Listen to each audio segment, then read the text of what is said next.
বিশ্বের বিভিন্ন দেশে নানা রকমের আইন বা প্রথা প্রচলিত রয়েছে। কিছু প্রথা বেশ উদ্ভট এবং বিস্ময়কর। তেমনি একটি উদাহরণ মৃতদেহকে বিয়ে করা। সেটা আবার এক অত্যাধুনিক দেশে আজ অবধি প্রচলিত, যা আইনগত বৈধতাও পেয়েছে। কোথায় এবং কেন এই অদ্ভুত প্রথার প্রচলন, সে বিষয়ে বিস্তারিত জানাচ্ছেন পলাশ খান।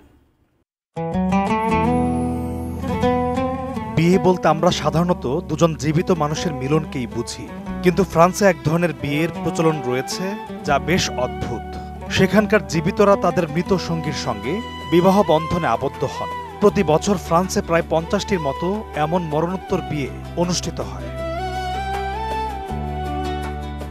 19 দশকের গোড়ার দিকে নেপোলিয়ন কোডের আমলে পৃথিবী জুড়ে চলছিল প্রথম বিশ্বযুদ্ধের আবহ। সে সময় ফ্রান্সের বহু মানুষ যুদ্ধক্ষেত্রে প্রাণ হারান।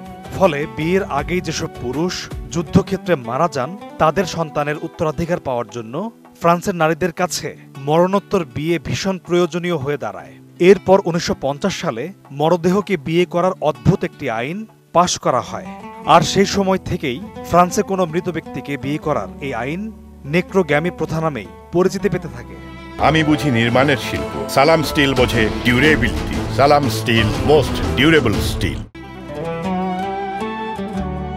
জানলে অবাক হবেন যে এই আইন ফ্রান্সে আজও প্রচলিত রয়েছে। তবে এই বিয়ের শর্ত হচ্ছে, যিনি মৃতকে বিয়ে করবেন তাকে অবশ্যই আগে থেকেই মৃত ব্যক্তির বাগদত্তা হতে হবে।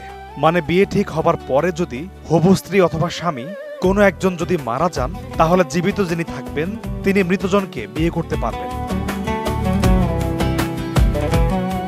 এরপর থেকে এখন পর্যন্ত ফ্রান্সে প্রতি বছর অন্তত 50টি করে মরণোত্তর বিয়ের অনুরোধ আসে।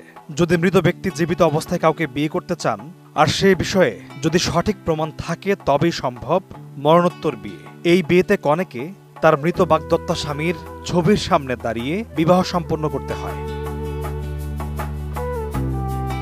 এটি ফরাসিদের সিভিল আইনের 171 ধারা অনুযায়ী অনুমোদিত হয়েছে। যদিও সময়ের সঙ্গে এই বিয়ের প্রেক্ষাপট বদলে গেছে।